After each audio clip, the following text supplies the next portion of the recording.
আসসালামু আলাইকুম। ইনশাআল্লাহ আশা করি সবাই ভালো আছেন। আলহামদুলিল্লাহ আমিও ভালো আছি। যে যেখান থেকে আমার ভিডিওটা দেখছেন সবাইকে অসংখ্য ধন্যবাদ ও সর্বোচ্চ ভালোবাসা রইল। আজকে কথা বলবো, অনেকেই আজকে ভিএফএস গ্লোবাল থেকে ফোন পাচ্ছে, অনেকেই মেসেজ পাচ্ছে, অনেকে অনলাইনে চেক দিয়া আপনার আপডেট নিচ্ছে বা আপডেট পাচ্ছে। এই বিষয়ে কথা বলবো এবং আজকে ভিএফএস গ্লোবাল খোলা নাকি বন্ধ, এবং সামনের দিনগুলোতে আমরা সকলেই কিন্তু জানি যে শুক্রবার এবং শনিবার, ফ্রাইডে স্যাটারডে, এই দুই দিন বন্ধ থাকে।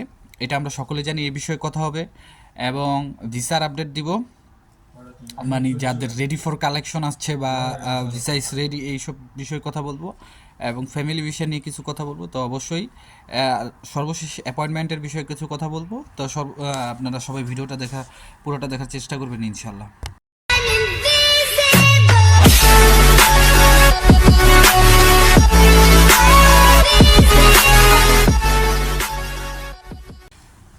তো সব কিছুর জন্য আলহামদুলিল্লাহ, কুল্লু নাফসিন জাইকাতুল মাউত, মৃত্যুর স্বাদ সবাইকে গ্রহণ করতে হবে।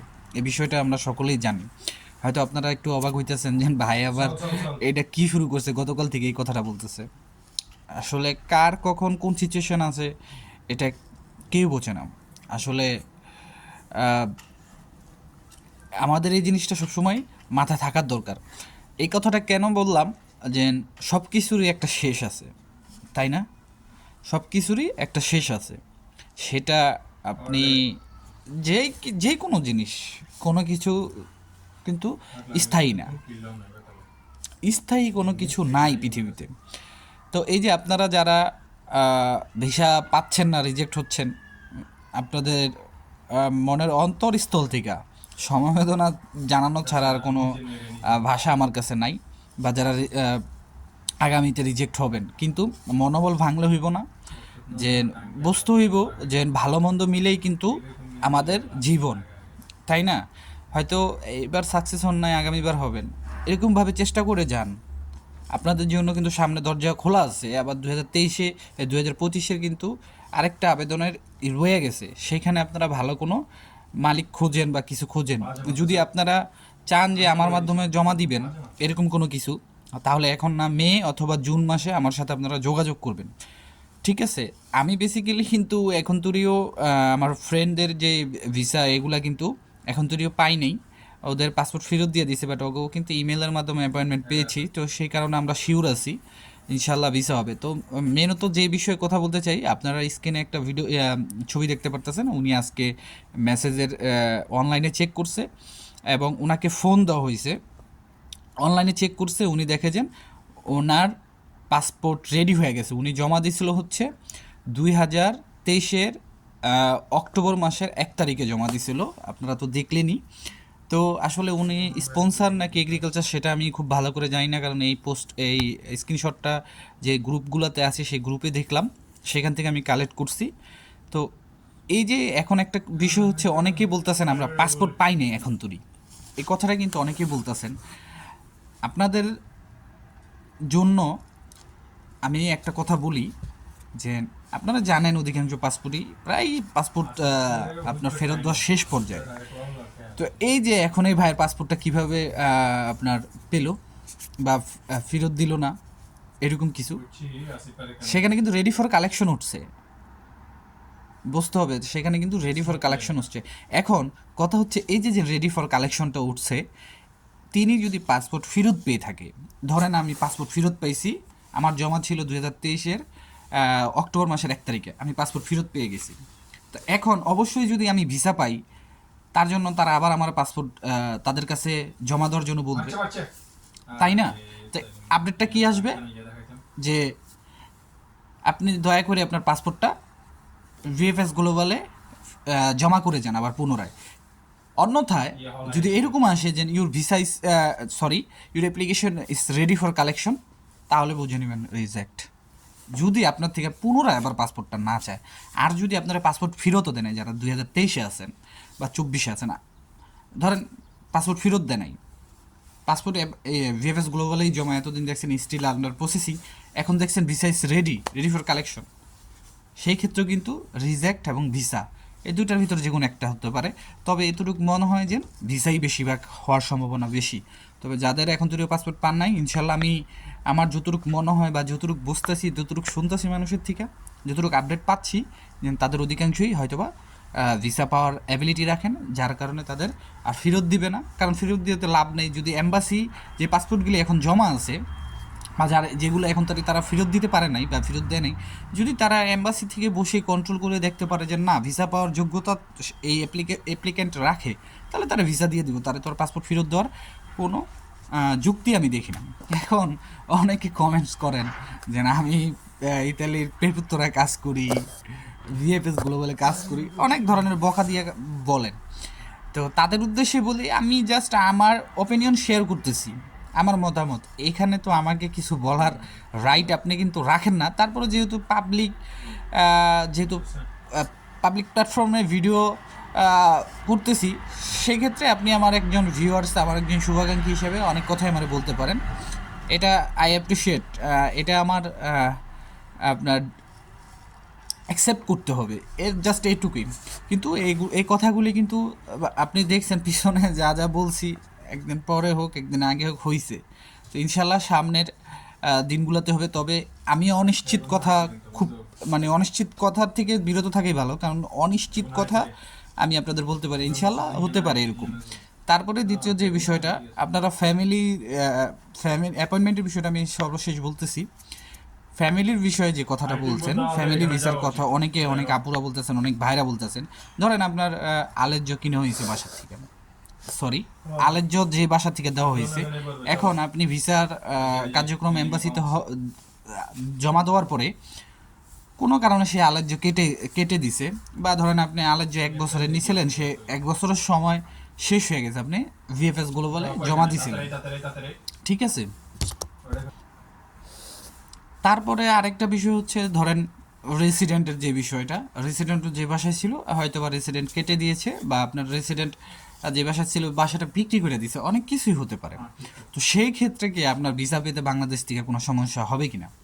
অবশ্যই যদি কোনো সমস্যার সম্মুখীন হন বা এম্বাসি হয়, অবশ্যই সেটা ইনফর্ম করবে আপনাদের, যিনি আপনাদের জন্য আবেদন করছে। ফ্যামিলি বিষয়ে তো বাবা মা ভাই বোন সামথিং ফ্যামিলি মেম্বাররাই আবেদন করে, যদি এরকম কেউ আবেদন করে থাকে তার সাথে তারা কন্ট্যাক্ট করার চেষ্টা করবে। তো ওই সেম যে বিষয়টা আপনারা দেখতেছেন ওয়ার্ক পারমিট বিষয়ে যেমন মালিকের সাথে পেকের মাধ্যমে কন্ট্যাক্ট করা হচ্ছে, সেম আপনার আপনার জন্য এই যে আপনি ধরেন ডোমেস্টিকে যারা জমা দিচ্ছেন ফ্যামিলি ভিসায়, সেম তাদেরও একইভাবে পেকের মাধ্যমে যোগাযোগ করা হবে।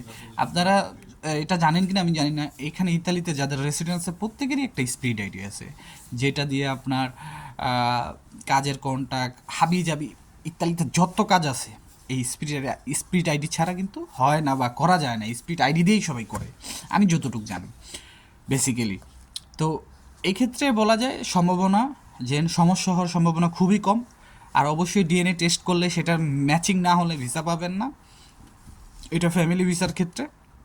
আপনাদের জন্য অনেক ধরনের ইনকোয়ারি আসতেও পারে, যেরকম পূর্বে আমি পিছনে অনেক এমন নিউজ পাইছি যে হাজব্যান্ড ওয়াইফের জন্য আপনার নলস্তা বের করছে, ইতালিতে নলস্তা বের হয়েছে, এম্বাসিতে আপনার জমা দিছে, এম্বাসির থেকে ভিএফএস গ্লোবাল থেকে লোক পাঠানো, এম্বাসি থেকে লোক পাঠানো হয়েছে সেই আপনার যে ভাই জমা দিয়েছে তার শ্বশুর বাড়িতে, এটা খোঁজ নেওয়ার জন্য যে আদৌ কি এটা সত্যি না মিথ্যা, ঠিক আছে। তারপরে তারা আপনার ভিএফএসগুলো এই এম্বাসি থেকে লোক গেছে, তারা কথা বলছে, তারা জাস্টিফাই করছে, অ্যান্ড দেন যে গট ইট ভিসা, তারা ভিসা পেয়েছে, ঠিক আছে।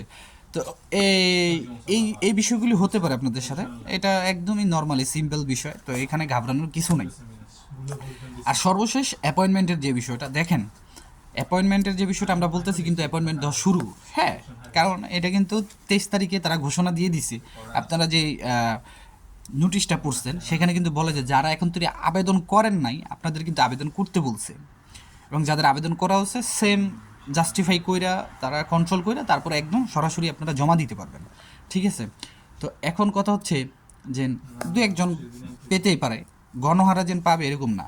তো এটা আমরা চাইলে তো মামার বাড়ি আবদার যদি করে হালাই যে না মামার বাড়ি আবদার দিতেই হইব, তাহলে হইব না, এই জিনিসটা হইব না। এই যে দেখেন আপনার 2024-এর নভেম্বর ডিসেম্বর তারপর আপনার জুলাই আগস্টে জমা দিয়ে ভিসা পেয়ে যেতে, অথচ যারা প্রথম জমা দিয়েছে তাদের নেই। আমি অনেক আগেই বলছি, অনেকে আমার এসে কমেন্টস করেন না যে ভাই আমারটা এরকম হয়েছে এরকম হয়েছে। না, এম্বাসি কোনো টাইম ডেট মেনটেন করে না। এখন আপনারা দেখেন 2023-এ যারা জমা দিয়েছেন, 24-এ জমা দিয়েছেন, আপনাদের ফাইলগুলি কিন্তু তারা আবার লাড়াচাড়া করছে, এটা আমার ধারণা। যদিও তারা অবশ্যই তারা কিন্তু সেটিং অবশ্যই কিন্তু ভালোভাবে সেটিং করে ফাইলগুলি রাখে, তো তারপরেও এখানে একটা এলোমেলোর ব্যাপার আছে। ঠিক আছে, আপনি কি জানেন ইতালি এম্বাসি, ভিএফএস গ্লোবাল এবং এই ইতালি পুরো ইতালি বাংলাদেশি গ্রুপে কতটা বিরক্ত আপনার ধারণার বাইরে। যদি ইতালি আহেন তাহলে বুঝতে পারবেন। ইউরোপ ইউরোপ ইউরোপ করতেছেন না, যদি এখানে এসে মনে করেন সুন্দরভাবে লাইভ শাইনিং না করতে পারেন, বুঝতেছেন না। অনেকেই ভাবতেছেন, যারা আমার ছোট ভাই আছেন, বড় ভাই আছেন, আমি একটা কথা কই যে বিদেশ জীবনটা হলো কুকুরের চেয়েও খারাপ। বিশ্বাস করেন, কুকুরের চেয়েও খারাপ। কী জন্য বললাম, ইউরোপে আইসা কিন্তু পায়ের উপরে পাও দিয়ে খাওয়া যায় না। হয়তো এখানে একটু কি ধরেন আপনি সুন্দর সুন্দর পাখি দেখবেন, এই একটা, কিন্তু মরার পরে কিন্তু এটার হিসাব দিবেন। দ্বিতীয় হারাম কাজ যেটা আমরা করি, ইভেন আমি রেস্টুরেন্টে কাজ করি, হারাম হালাল মিলেই, কিন্তু এইখান থেকে হুজুরের পরামর্শ আছে যে করতে পারবেন যতদিন, যদি এখানে ধরেন 100% খাবারের ভিতরে যদি 70-80%ই হারাম থাকে তাহলে সেখানে আপনি করতে পারবেন না, বাট যদি অধিকাংশই হালাল থাকে আপনি করতে পারবেন। তো এরকম এরকম জায়গাটি খুব পাওয়া টাফ। যেরকম আমি যেই জায়গায় করি, যেটাকে আমরা শকুনের গোস্ত বলি, সরি শুয়োরের গোস্ত বলি, এটা নাই। তারপরে আপনি এইসব বিষয় নিয়ে মানে আরেকদিন কথা বলবো একটা ভিডিওতে। আমি বলি না আপনারা আইসেন না, ইটস আপনার পার্সোনাল ম্যাটার, বাট আমার ওপিনিয়ন আমি শেয়ার করতেছি। যদিও আসেন ভাববেন, এইখানে এসে ভাববেন না হ্যাঁ হ্যাঁ কী করলাম। এটা মনে রেখেন যে পৃথিবী যেমন আগের মতো নাই, মানুষও আগের মতো নাই, ইউরোপও আগের মতো নাই, কাজও আগের মতো নাই। হয়তো আপনি 2 দিন পরে কাজ পাবেন এটা ঠিক, কাজ নাই এই কথা বলুম না, কাজের অভাব নাই, শুধু সেই পর্যন্ত আমাদের যাইতে হইবে। এরকম রাস্তাটা আপনারা যেন একজন কইরা দিব, কারণ আপনি নতুন আসবেন, এরকম লোক নাই, খুবই অভাব। আবার এটা দিবেন, অভাব শেষ। আশা করি বুঝতে পারছেন। তো আজকের মতো এখানেই, সবাই ভালো থাকবেন, সুস্থ থাকবেন, আর দোয়া করবেন আমার জন্য। আমার সাথে জড়িত যত মানুষ আছে বা ছিল, সবার জন্যই দোয়া করবেন, যাতে আল্লাহ তাআলা তাদের সবাইকে ভালো রাখে। এটুকু আপনাদের কাছে আমার চাওয়া। তো আসসালামু আলাইকুম, আল্লাহ হাফেজ।